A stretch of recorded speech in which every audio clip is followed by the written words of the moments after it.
sommet mondial pour mettre fin à la stigmatisation du diabète, j'ai rencontré 10 personnes et je leur ai posé une question.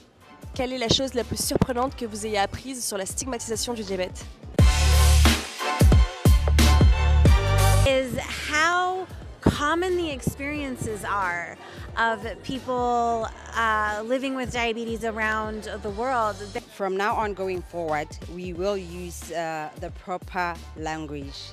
How people with type 1 are often big advocates and they're open to speak up, but there are not a lot of people who live with type 2 diabetes in public positions, for example, that are very comfortable coming out of the closet, if you will, about living with type 2 diabetes. And I'm just like, how can we help people feel more safe and comfortable to do that? Because I think that could really help people with type 2 diabetes. Stigma will become less and less when we become empathetic rather than anything else. I don't need to speak, I need to do accents.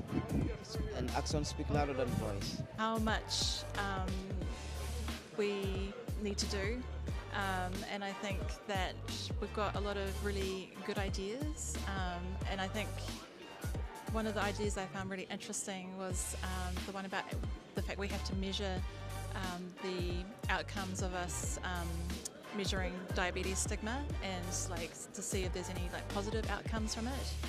I think I feel the power from each person, and I believe that the collaboration is very important, sharing the experience. And I'm from Japan, but we in the world can connect together to end diabetes stigma.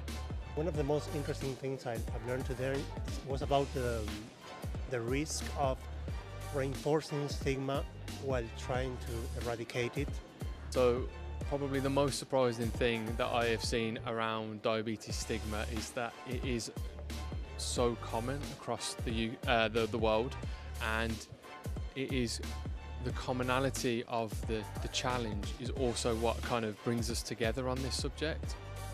Whereas if you looked at something like diabetes technology, there are significant differences across the world. Actually, when it comes to stigma, I think it's quite similar, and actually that's probably the most surprising thing, is that you can see the thread of stigma in almost most nations across the world. How powerful inclusive language can be. For healthcare professionals, it's a win-win. When you speak or communicate with care, we feel seen, safe, and more likely to trust and follow through. For supporters and family, when your words can lift us up, instead of making us feel small and sometimes ashamed.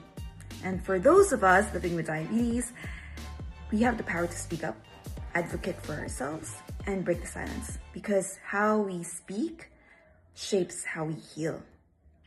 Language matters.